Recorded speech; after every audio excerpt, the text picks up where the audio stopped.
Mais ceux qui se prétendent au-dessus de la mêlée, reconnaître les individus toxiques et les stratégies de pouvoir déguisées.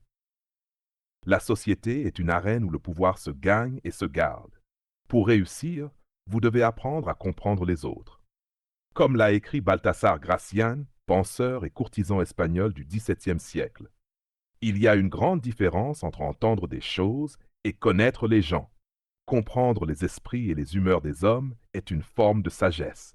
Il faut autant les étudier que les livres. Si vous voulez maîtriser le jeu, vous devez devenir un bon observateur. Il faut savoir repérer les véritables intentions des autres cachées derrière des apparences trompeuses. Certains affirment ne pas jouer à ce jeu, comme si le pouvoir ne les concernait pas. Méfiez-vous d'eux.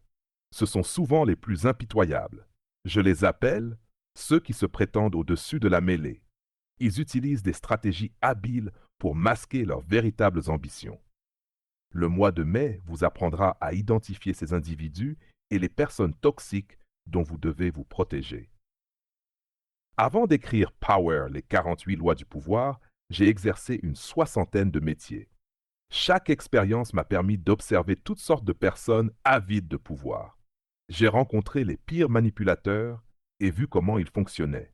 En travaillant à Hollywood comme assistant de réalisateur, j'ai découvert des tactiques machiavéliques utilisées contre les acteurs et producteurs. Elles auraient pu être dignes de César Borgia, Napoléon ou Gracián. Je notais tout cela sans savoir à quoi cela me servirait. Puis, à 36 ans, en Italie, un collègue du nom de Just Elfers, imprimeur et graphiste, m'a demandé si j'avais une idée de livre. Je lui en ai proposé plusieurs, dont une qui est devenue Power, les 48 lois du pouvoir. Je lui ai expliqué que le pouvoir n'avait pas changé. Nous vivons dans un monde où les réalisateurs et producteurs passent pour des personnes bienveillantes et progressistes. Mais une fois les portes fermées, ils deviennent de redoutables manipulateurs, prêts à tout pour obtenir ce qu'ils veulent.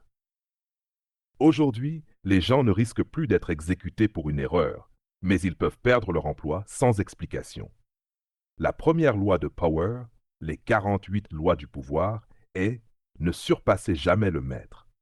Nicolas Fouquet a été emprisonné pour avoir fait de l'ombre à Louis XIV et y est mort. Aujourd'hui, on se fait simplement renvoyer. Seule la punition a changé, mais les règles restent les mêmes. Il existe trois types de personnes qui jouent à ce jeu. D'abord, il y a les maîtres du déni. Ils refusent d'admettre que cette réalité existe. Ils veulent qu'on pense qu'ils sont parfaits et innocents. Ils me jugent cynique et pensent que ces lois et tactiques sont réservées aux gens mauvais. Parmi eux, on trouve deux sous-groupes. Le premier inclut ceux qui sont réellement perturbés par la nature égoïste des humains. Ils évitent les emplois qui demandent d'agir ainsi et finissent à des postes secondaires. Cela leur va car ils acceptent leur situation. Le deuxième groupe comprend les agresseurs passifs. Ils refusent d'admettre qu'ils utilisent ces manipulations, mais ils jouent quand même à des jeux sournois. Dans mes livres, je décris ces passifs agressifs. Ils se disent au-dessus de tout ça, mais ce sont souvent les plus dangereux. Le deuxième type de personnes adore le côté stratégique de la nature humaine. Ce sont des manipulateurs, des tricheurs ou des gens agressifs. Ils n'ont aucun problème à jouer à ce jeu. Ils adorent ça. On les trouve partout, mais ils finissent par échouer, car ils manquent d'empathie et dépassent les limites. Leur ego leur fait perdre la tête, et ils se heurtent à des obstacles qu'ils ne peuvent franchir.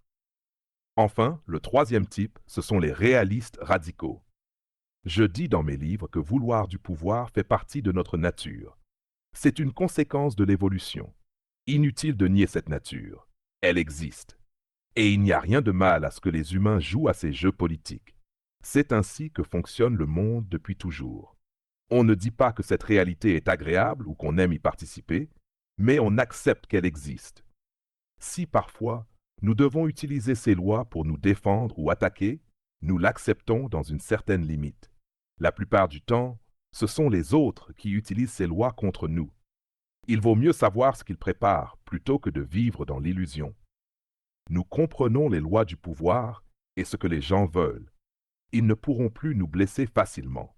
Nous apprenons à repérer les personnes toxiques, narcissiques, hypocrites ou passifs agressifs avant qu'elles ne nous piègent. Avec cette connaissance et cette mentalité, nous sommes prêts à jouer à ce grand jeu qu'est la vie. Les manipulateurs ne pourront pas nous tromper, car ces lois nous ont donné la sérénité, le pouvoir et la liberté.